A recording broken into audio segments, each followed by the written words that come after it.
కీర్తనలు 145:14. యెహోవా పడిపోయినందరినీ ఉద్ధరించేవాడు, కృంగిపోయిన వారందరినీ లేవనెత్తువాడు. హల్లెలూయా. దేవుని మహిమ కలిగింది కానీ మరి ప్రియమైన దేవుని బిడ్డలందరికీ కూడా ఈరోజు దేవుడు వాక్కు మీ మధ్యన దేవుడు మాట్లాడుతూ ఉన్నాడు. హల్లెలూయా. యెహోవా వాక్కు. హల్లెలూయా. యెహోవా నమ్మదగిన వాడు. హల్లెలూయా. యెహోవా జీవం గల దేవుడు. హల్లెలూయా. ఆయన మాట్లాడతాడు. దేవుని స్తోత్రం. యేసుక్రీస్తు ప్రభువారు మాట్లాడే దేవుడు. హల్లెలూయా. దేవుని మహిమ కలిగిన గాక. ఆదరించే దేవుడు యేసు ప్రభు. మీరు ఒకవేళ కానీ దయచేసి యెషయా గ్రంథము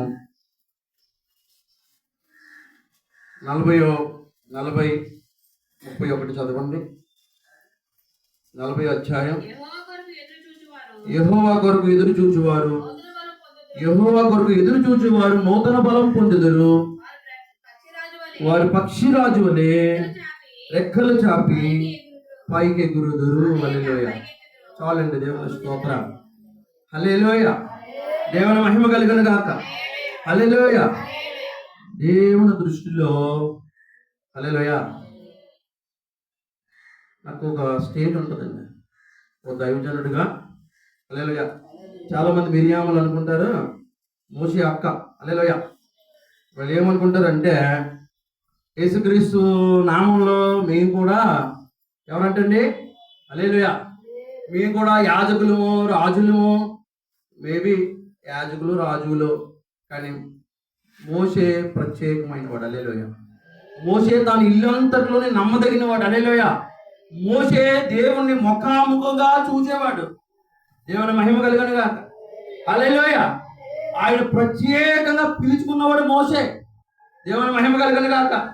మేము సంఘానికి వెళ్తున్నాం, ఆరాధిస్తున్నాం, మాకు తెలుసు దేవుడి గురించి. మేబీ అయి ఉండొచ్చు, తప్పు లేదు. మీరు ఒక మంచి రిలేషన్ దేవుడితో మెయింటైన్ చేయొచ్చు, దేవుడి పరిచయం మీరు కూడా చేయొచ్చు. కానీ హల్లెలూయా, ఒకవేళ ఆ మిరియాం గారికి ఏమైందండి? మిరియాం గారికి ఏమైంది? దైవ సేవకు వ్యతిరేకంగా జీవించి ఏమైంది మిరియాం గారికి? దేవుడి భయం ఉందా మీకు ఎవరికన్నా? హల్లెలూయా. మేబీ నువ్వు యేసు ప్రభు పరిచయం చేయొచ్చు, క్లోజ్గా ఉండొచ్చు, మూవ్ అవ్వచ్చు, సింగింగ్ చేయొచ్చు. హల్లెలూయా. బట్ దేవుడు ఏమంటున్నాడు? మోషే పిలుపు వేరు. దేవుని మహిమ కలుగును గాక. హల్లెలూయా. కాబట్టి మీ పిలుపుని మీరు ఎక్కువగా ఊహించుకోకండి. దేవుని స్తోత్రం. దేవుని మహిమ కలుగును గాక. మీరు సంఘంలో ఎంతో కాలం నుండి ఉండొచ్చు, కానీ దేవుడు తన సేవకుల్ని ప్రత్యేకపరిచి వాడుకుంటాడు. హల్లెలూయా. దేవునికి స్తోత్రం. హల్లెలూయా. లోకంలోంచి ప్రత్యేకపరిచి తల్లి గర్భంలో ఇంకా రూపింపబడకముందే, హల్లెలూయా, ఇంకా గర్భంలో పిండంగా ఏర్పరచబడకముందే దేవుని స్తోత్రం తన సేవకుడిగా మోషేని దేవుడు ఏర్పాటు చేసుకున్నాడు. హల్లెలూయా. దేవుని మహిమ కలిగిన గాక. కాబట్టి దయచేసి జ్ఞాపకం చేసుకోండి. మాకు దర్శనాలు వస్తున్నాయండి, మేము పరిచయం చేస్తామండి, మీరంతో మేమంతే. హల్లెలూయా. మీరంతో మేమంతే. హల్లెలూయా. మేబీ నీకంటే నేను తక్కువగా ఉంటాను, నీకంటే తక్కువగా ఉంటాను నేను. దేవుని స్తోత్రం. నీకంటే తగ్గించుకుంటాను నేను. హల్లెలూయా. ఎందుకంటే దేవుడు సేవలో వాడబడాలంటే ముందు మనం జీరో అవ్వాలి. అద్దంలో నీ ఫేస్ కనపడుతున్నప్పుడు నీ ఫేస్ కనపడకూడదు, నీ కవలికలు కనపడకూడదు, నీ గర్వపు కవలికలు కనపడకూడదు, నీలో ఏమీ ఉండకూడదు. హల్లెలూయా. విజయ నవ్వేంటి? నాకు అర్థం అవ్వలేదు. ఆ నవ్వుకు అర్థం ఏంటి? హల్లెలూయా. కాబట్టి దయచేసి జ్ఞాపకం చేసుకో. దేవుని స్తోత్రం. దేవుని మహిమ కలుగును గాక. హల్లెలూయా. హల్లెలూయా. దేవుని మహిమ కలుగును గాక. హల్లెలూయా. కాబట్టి దయచేసి జ్ఞాపకం చేసుకోండి. నువ్వు జీరో అయితే దేవుడు ఆయన నువ్వు హీరోగా చేసుకుంటే, నాకు యేసు ప్రభువు ఒక్కడే హీరో. హల్లెలూయా.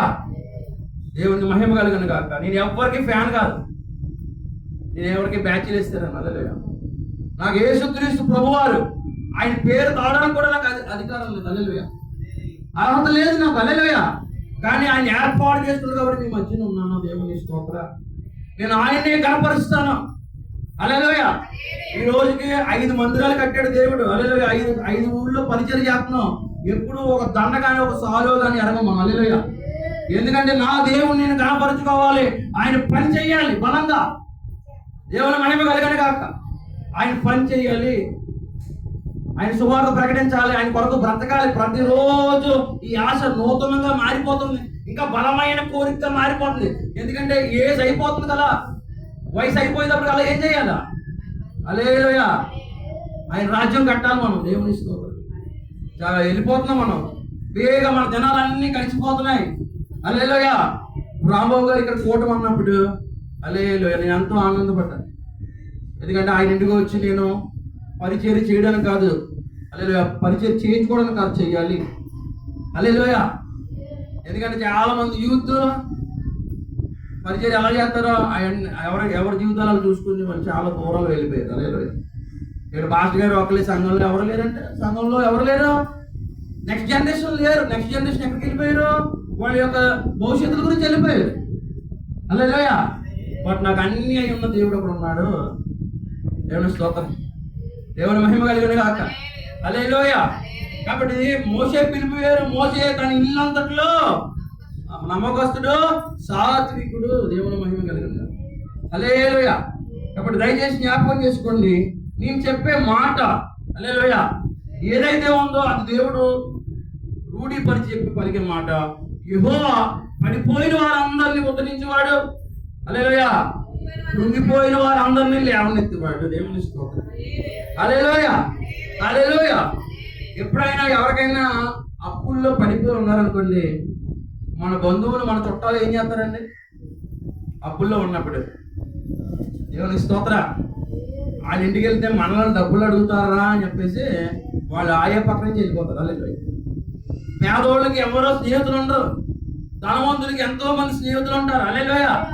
దేవుని మహిమ కలిగిన గాక. హల్లెలూయా. కాబట్టి పడిపోయిన వారందరినీ లేవనెత్తేవాడు, కృంగిపోయిన వారందరినీ లేవనెత్తేవాడు, పడిపోయిన వారిని ఉద్ధరించేవాడు యేసు ప్రభు. హల్లెలూయా. ఈ రోజు నేను